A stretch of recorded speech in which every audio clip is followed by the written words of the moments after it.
Hey everybody, Legend Blades here, and in today's video I have the Orca V1.5 for the final time. It's been a long time since I've gotten this thing. Maybe about a month, maybe longer, I don't know, I'm not good with remembering time frames. But this is the last video I'll be making with it. Then I will be finishing the edge, which I was given explicit permission to do because of this chip near where the secondary edge meets the primary. Right where my fingernail is, there's a small chip. And I have agreed to fix it for them. I also agreed to completely redo the edge, mirror polish it, and then turn it into a flipper's edge by dulling it. So, I will be doing that shortly after this video. But, that's not important. What is important is I have a couple things to talk about. Clearly, this thing is not my cup of tea. I did record this video yesterday as well, but the angle was very bad, to the point you couldn't even see the flipping. I didn't realize my camera had been that far off, because it is bright out here. I cannot see this little screen. The screen's maybe about this big, and it's directly in line with my forehead. I cannot see that at all. So I just have to hope and pray that it's locked on right. I hope this time it's good, because I don't want to record this again. But, yeah. Orca V1.5. Have my thoughts changed? No, not really. I'll be honest, it grew on me ever so slightly.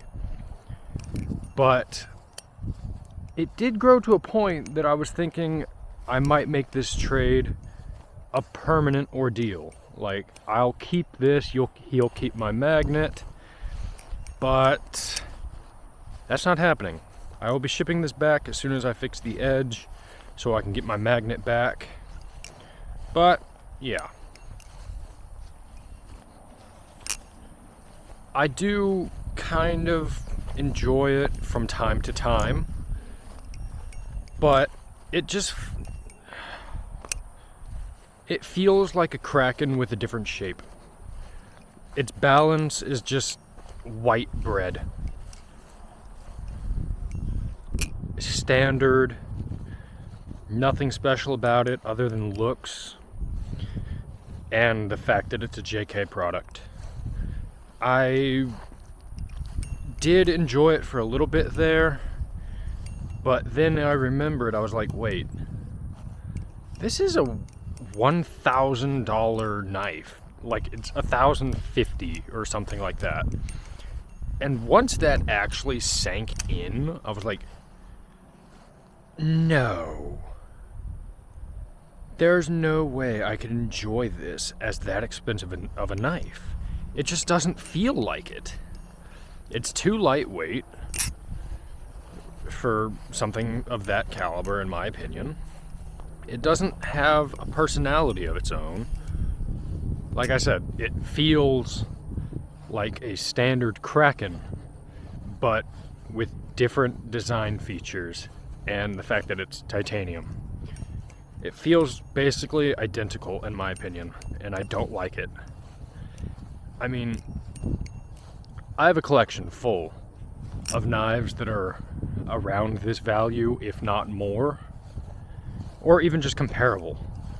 And honestly, I find myself picking this up way less than anything else.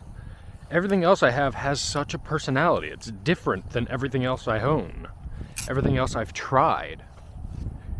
Either in flipping, in looks, or literally anything.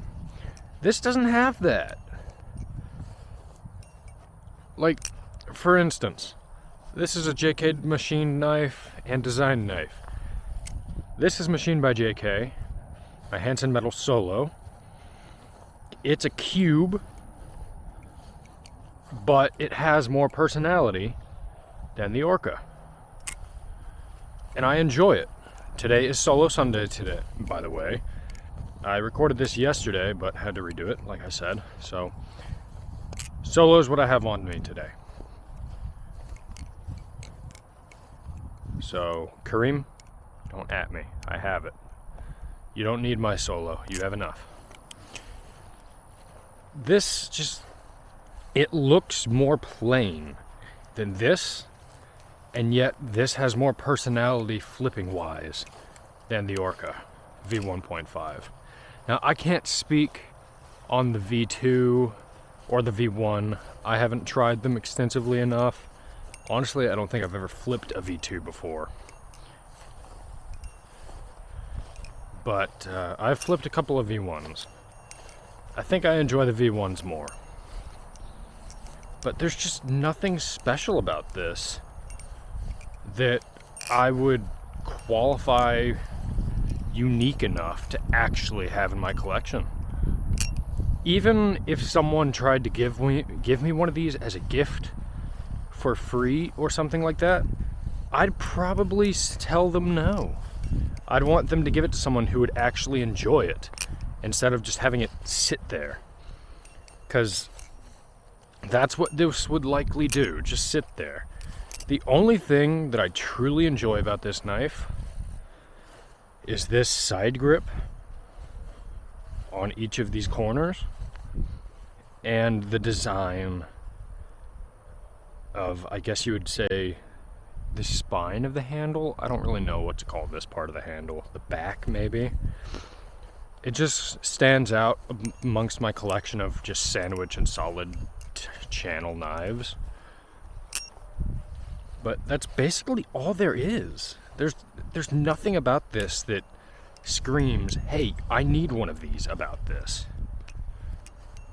It's just solid titanium channel handles with S35VN blade.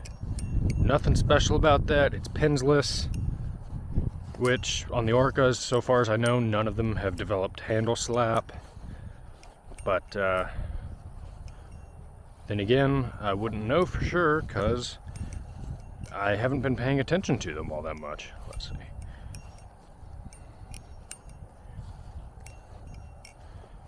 Ow. Like right there. This thing is not predictable to me. Sure, I said it's like white bread, like a Kraken. Krakens are predictable. But for me, that's not predictable. A Kraken for me is just bland. Something with uniqueness to it or a personality to it that does things differently, that is predictable to me. I can predict how it moves differently, but something that just moves the exact same way as everything else, I just can't do. And luckily I stopped myself just then from doing the giraffe fully or that ring finger chap, because I would have gotten a ring of shame just then. And I'm glad I didn't, because that would have sucked.